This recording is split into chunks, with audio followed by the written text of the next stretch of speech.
लक्षण बताता हूं।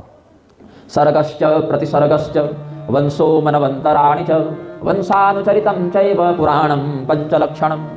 इसमें 5 बातों का विशेष वर्णन किया गया है। सर्ग, प्रतिसर्ग, वंश, मनवंतर और वंशानुचरित। सर्ग क्या है? बोले 3 शक्तियां इस संसार में बहुत महत्व रखती हैं। महालक्ष्मी, महाकाली, महासरस्वती, ये 3 शक्तियां। तस्यास्तु सात्विकी शक्ति राजसी तामसी तथा महालक्ष्मी सरस्वती महाकाली तिता स्त्रियः। सगुण रूप की बात करें, अब निर्गुण में तो ये सब स्वरूप दिखते नहीं। सगुण में दिखेंगे कि लक्ष्मी जी हैं, कि सरस्वती हैं, कि काली हैं। ये तो एक शरीर दिखे, एक रूप आकृति रंग दिखे तब तो पता चले। तो निर्गुण में तो कुछ पता चलेगा नहीं। तो निर्गुणा या सदा नित्या व्यापिका विकृता शिवा भगवती शिवा भगवती जगदम्बिका जब निर्गुण होती हैं तब तो हम उनका वर्णन कर नहीं सकते। लेकिन वर्णन जब करेंगे तो सगुण रूप में जब वो आएंगी तो 3 प्रधान रूप उनके, सात्विक राजस तामस, इन गुणों की प्रधानता से महालक्ष्मी, महासरस्वती, महाकाली ऐसे जानना चाहिए। तो जब निर्गुण भगवती ये 3 सगुण रूप धारण करती हैं तो उसी को सर्ग कहा जाता है। ये पहला लक्षण हुआ। दूसरा क्या है? अब भगवती जो है शक्ति स्वरूपा है, लेकिन शक्ति को एक शक्तिमान की आवश्यकता पड़ती है कार्य करने के लिए। जैसे बिजली है, बिजली तो बादल में भी है और बिजली तो हमारे शरीर में भी है, और कपड़े को थोड़ा रगड़ दे उसमें भी कई बार विद्युत का कुछ अनुभव हम कर लेते हैं, चुंबकीय विद्युत का अनुभव कर लेते हैं। लेकिन जब तक हम उसको एक व्यवस्था में नहीं लाए हम उसका उपयोग नहीं कर सकते। तो बल्ब बनाया, माइक बनाया, हीटर बनाया, फ्रिज बनाया, अलग अलग कार्य करने के लिए हमने अलग अलग माध्यम बनाए। तो उस बिजली की शक्ति से हम अलग अलग कार्य को संपादित करने लग गए। तो भगवती तो शक्ति हैं। अब शक्ति को कुछ क्रियात्मक होने के लिए शक्तिमान का भी माध्यम लेना पड़ेगा। तो अलग अलग कार्यों के लिए, सृष्टि स्थिति संहार के लिए ब्रह्मा विष्णु महेश आदि का स्वरूप भी प्रत्यक्ष करना पड़ेगा। उसी को प्रतिसर्ग कहा जाता है। सर्ग मतलब निर्गुण भगवती जब 3 सगुण देवियों के रूप में आई, और प्रतिसर्ग मतलब वही तीनों सगुण देवियां जब सगुण देवताओं के साथ युक्त हो गई, ब्रह्मा विष्णु महेश के साथ युक्त हो गई। तो सर्ग और प्रतिसर्ग ये 2 लक्षण देवी भागवत में हमने बताए। फिर तीसरा लक्षण है वंश। वंश कुटुंब, चंद्रवंश का वर्णन, सूर्य वंश का वर्णन, देवताओं के वंश का वर्णन, ऋषियों के वंश का वर्णन, राक्षसों के वंश का वर्णन। रावण का, हिरण्यकशिपु का वंश चलाना, ऋषि महर्षियों के भी गोत्र इत्यादि वंश चले। हमारे अलग अलग राजाओं के इतिहास में, सूर्य वंश, चंद्रवंश में अलग अलग राजाओं के इतिहास चले। भगवती के अलग अलग भक्तों के भी वंश का वर्णन है। तो ये सब जो कथाएं हैं ये वंश के अंतर्गत आती हैं। चौथा लक्षण है मनवंतर। हमारा जो संसार है एक काल परिमाण पर चलता है। हमारा जो जीवन है उसको सामान्यतया हम वर्ष में गिनते हैं। कितने वर्ष की आपकी आयु है ऐसा पूछते हैं। कितने महीने की है या कितने दिन की है ऐसा नहीं पूछा जाता है व्यवहार में। व्यवहार में पूछते हैं कि आपकी आयु कितने वर्ष की है। तो वर्षों की दृष्टि से देखें, मनुष्य के वर्षों की दृष्टि से देखें तो 360 वर्ष जब हमारे बीतते हैं तो देवताओं का एक ही वर्ष बीतता है। और देवताओं के अनुसार अगर चिंतन करें तो 1200 वर्ष का कलियुग, 2400 वर्ष का द्वापर, 3600 वर्ष का त्रेता और 4800 वर्ष का सत्ययुग होता है। चारों मिला दे तो 12,000 दिव्य वर्ष का एक चतुर्युग हो गया। मनुष्य के अनुसार देखें तो 360 से गुणा कर दीजिए तो 43,20,000 वर्ष जब मनुष्यों के बीतते हैं तब एक चतुर्युगी होता है। ऐसा ऐसा समय, ऐसी चतुर्युगी 71 बार बीतती है। और फिर संध्या काल जोड़ दें सतयुग के बराबर तो उतने समय 30,84,00,000 वर्षों के बराबर जो समय बीते उसको एक मनवंतर कहते हैं। यही एक मनवंतर एक इंद्र का कार्यकाल होता है। जैसे 5 साल के लिए सरकार बनी तो स्वर्ग में जब सरकार बनेगी तो एक मनवंतर के लिए बनेगी 30,84,00,000 वर्षों के लिए। यही एक मनु का कार्यकाल है। जैसे मुख्यमंत्री और राज्यपाल होते हैं ना, तो इंद्र मुख्यमंत्री समझ लीजिए और मनु को राज्यपाल समझ लीजिए आधुनिक परिभाषा में। तो वहां पर जो है इंद्र स्वर्ग में देवताओं के राजा होते हैं और पृथ्वी पर कैसे किस मनुष्य को चलना है ये मनु बताते हैं। क्योंकि देवताओं के वरदान से मनुष्य पुष्ट होते हैं और मनुष्यों के यज्ञ से देवता पुष्ट होते हैं। तो दोनों स्थानों पर अनुशासन आवश्यक है। तो मानवीय अनुशासन के लिए मनु का और दैविक अनुशासन के लिए इंद्र की आवश्यकता होती है। तो देवराज इंद्र और महाराज मनु ये जितने समय तक शासन करें उसको एक मनवंतर कहा जाता है। तो अलग अलग मनवंतर में अलग अलग घटनाएं घटित होती हैं। वो जिस मनवंतर में जो घटना घटित हुई काल मान के अनुसार विभाजन करके उनका व्याख्यान करना मनवंतर नाम का चौथा लक्षण बताया गया है। सर्ग, प्रतिसर्ग, वंश, मनवंतर ये 4 लक्षण हो गए। और 5वां लक्षण क्या है? उन्हीं मनुओं के वंश का जो वर्णन करेंगे वो वंशानुचरित, ये 5वां लक्षण कहलाता है। और सभी पुराण यही 5 लक्षणों से प्रधानता से युक्त होते हैं। इसके अतिरिक्त ये सब पुराण तो वेद व्यास जी ने लिखे और इसके अतिरिक्त एक बहुत बड़ा ग्रंथ लिखा सपाद लक्षम च तथा भारतम मुनिना कृतम इतिहास इति प्रोक्तम पंचमम वेद सम्मतम। एक इतिहास ग्रंथ लिखा जिसमें सब मूल बात उन्होंने लिख दी जिसको महाभारत कहते हैं। 1.25 लाख श्लोकों का ग्रंथ सपाद लक्षम च तथा भारतम मुनिना कृतम। तो उत्तर भारत में 1 लाख श्लोकों वाला संस्करण अधिक प्रचलित है और दक्षिण भारत में 1.25 लाख श्लोकों वाला अधिक प्रचलित है। गीता प्रेस इत्यादि ने 1 लाख वाला ही छापा है और निर्णय सागर इत्यादि में 1.25 लाख वाले संस्करण के भी बहुत से श्लोक और अध्याय मिलते हैं। अब जब इन बातों का श्रवण किया शौनक जी ने तो एक बार पूछा, और ये हर बार पूछते हैं, हर पुराण में पूछते हैं, क्योंकि देखिए व्यक्ति हर पुराण सुन ही ले, यह संभव नहीं, एक ही पुराण सुनने में इतना प्रबंध करना है। तो इसीलिए मूल बात हर पुराण में पूछ डाली उन्होंने, कितने पुराण हैं, कैसे हैं, सबके थोड़े थोड़े नाम बता दीजिए, ताकि कोई एक पुराण भी व्यक्ति सुन ले तो मुख्य मुख्य बातों का उसको बोध हो जाए। बोध होगा तो जिज्ञासा होगी, जिज्ञासा होगी तो आगे भी सुनने की इच्छा होगी। तो उन्होंने कहा कि कितने पुराण हैं, उनके नाम क्या हैं, जरा एक बार 18 का नाम गिना दीजिए, और जो सुनने बैठे हैं वो तो सुनेंगे ही। कलिकाल से भयभीत होकर हम सब ऋषि महर्षि ब्रह्मदेव के पास गए थे और कहा कि प्रभु हमें कथा सुननी है, और कथा सुनने के लिए शांत और पवित्र स्थान चाहिए, जहाँ झगड़ा झंझट होता रहे, दंगा प्रसाद होता रहे, वहाँ कथा तो संभव नहीं, तो वो शांत स्थान को पवित्र स्थान हमें दे दीजिए।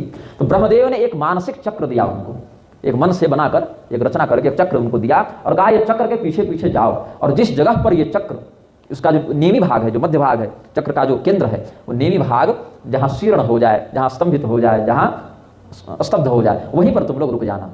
तो नेमी जहाँ पर स्तब्ध हो गई, जैसे नैमिष क्षेत्र में जंगल था वहाँ अरण्य हो गया, तो नैमिषारण्य कह देते हैं, वहीं पर ये ऋषि महर्षि रुके और कहे कि जब तक सत्ययुग न आ जाए तावत तिष्ठम तु तत्रैव यावत सत्ययुगम पुनः, जब तक ये कलयुग न बीते, जब तक पुनः सत्ययुग न आ जाए, तब तक आप लोग यहीं निवास करें, यहीं पर आप यज्ञ याजन कथा जप जो करना है आप लोग करते रहें, यहाँ कलयुग का प्रवेश नहीं होगा।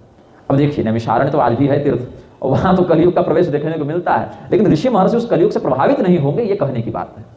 ऋषि महर्षियों को वहाँ का कलयुग व्याप्त नहीं करेगा। अब सूत जी के समक्ष 18 पुराणों के सामान्य परिचय को जानने की जिज्ञासा व्यक्त की है, तो सूत जी ने एक बड़ा सुंदर सूत्र दिया, मद्वयम भद्वयम चैव व्रत्रयम व चतुष्टयम अनापलिंग कुस्काने पुराणानि पृथक पृथक। म अक्षर वाले 2 पुराण हैं, मद्वयम, मत्स्य पुराण और मार्कंडेय पुराण, ये म हो गए, मद्वयम, फिर भद्वयम, भ अक्षर वाले 2 पुराण हैं, भविष्य पुराण और भागवत पुराण। तो भागवत पुराण में आप श्रीमद् भागवत और देवी भागवत दोनों को परिगणित कर लेते हैं। फिर व्रत्रयम, ब्र अक्षर वाले 3 हैं, ब्रह्म पुराण, ब्रह्मांड पुराण और ब्रह्म वैवर्त पुराण, ये है। व अक्षर वाले 4 पुराण हैं, वामन पुराण, विष्णु पुराण, वायु पुराण और वाराह पुराण, ये 4 हो गए। अनापलिंग कुस्कानी, अ से अग्नि पुराण, ना से नारद पुराण, प से पद्म पुराण, ली से लिंग पुराण, ग से गरुड़ पुराण, कु से कुरु पुराण और स्क से स्कंद पुराण, ऐसे 18 पुराण की बात आती है। अब इसमें शिव पुराण तो छूट गया, शिव पुराण का नाम लिए नहीं सूत जी, बड़ा प्रधान पुराण है शिव पुराण। तो यहाँ पर समाधान है, श्रीमद् भागवत में जहाँ सूत जी ने पुराणों का नाम लिया है, वहाँ वायु पुराण का नाम नहीं लिया, वहाँ शिव पुराण का नाम लिया है। और यहाँ जब बताया तो शिव पुराण का नहीं, अभी तो वायु पुराण का नाम लिया है। क्यों? शिव पुराण में वायवीय संहिता भी है, तो जहाँ शिव पुराण का नाम लेते हैं वहाँ उसमें जो वायवीय संहिता वायुदेव ने बताई है उसी के अंतर्गत वायु पुराण का हम स्मरण कर लिया करते हैं। इसीलिए ऐसे देखें तो हरिवंश पुराण इत्यादि भी जोड़ दे तो 20-22 संख्या हो जाएगी। श्रीमद् भागवत देवी भागवत को अलग कर लें, अलग अलग जोड़ें, विष्णु और इधर शिव पुराण, वायु पुराण, हरिवंश पुराण, ऐसे करते जाए, पुराणों की संख्या और भी हो जाती है, लेकिन प्रधानता से हम 18 पुराण को ये बात समझते हैं। फिर किस पुराण में कितने श्लोक हैं इसका वर्णन करने के बाद बताया कि अब उप पुराण भी होते हैं। उप पुराणों का वर्णन किया है।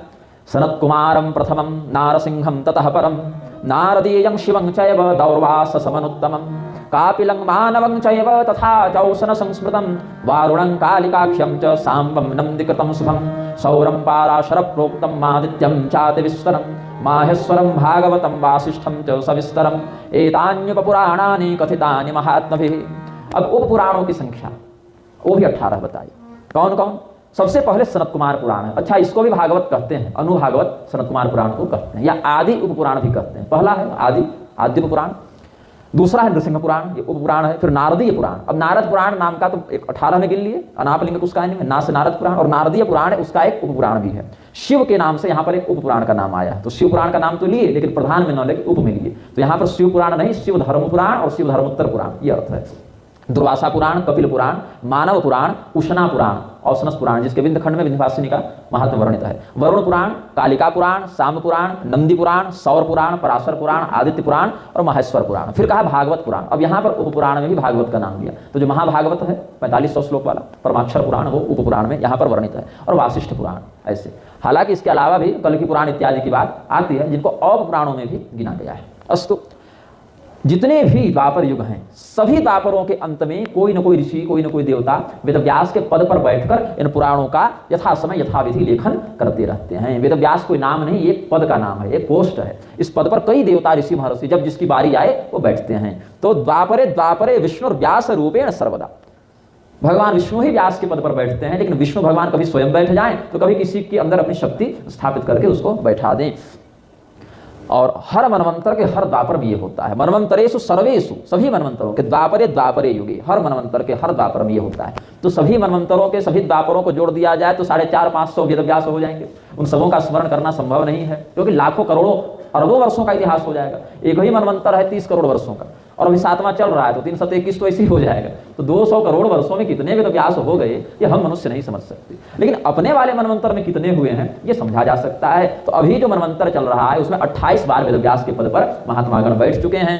तो 28 मनवंतर में 28 वेदव्यास में, 28 द्वापर में सबसे पहले तो ब्रह्मा जी ही व्यास के पद पर बैठे।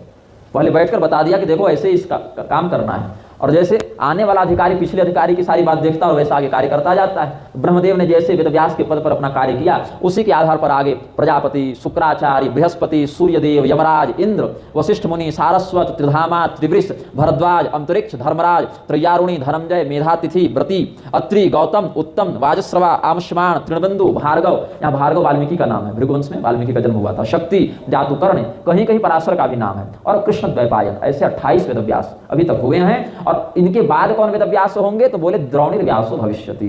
अश्वत्थामा जो है द्रोणाचार्य के पुत्र, वो अगले वेदव्यास होंगे। तो अश्वत्थामा बड़े ज्ञानी हैं, लेकिन जीवन में एक बार सबसे गलती हो जाती है, तो उसमें हो गया उनसे अपराध, बच्चों को सोती अवस्था में मार दिए, उनको दंड भी मिल गया, उसका शुद्ध हो गए। तो गलत करने के बाद अगर कोई व्यक्ति दंड भोग ले तो शुद्ध हो जाता है, फिर उनकी निंदा नहीं होती है। नारायण। तो अगले वेदव्यास जो है वो द्रोणाचार्य के पुत्र अश्वत्थामा होंगे। तो अब ये जो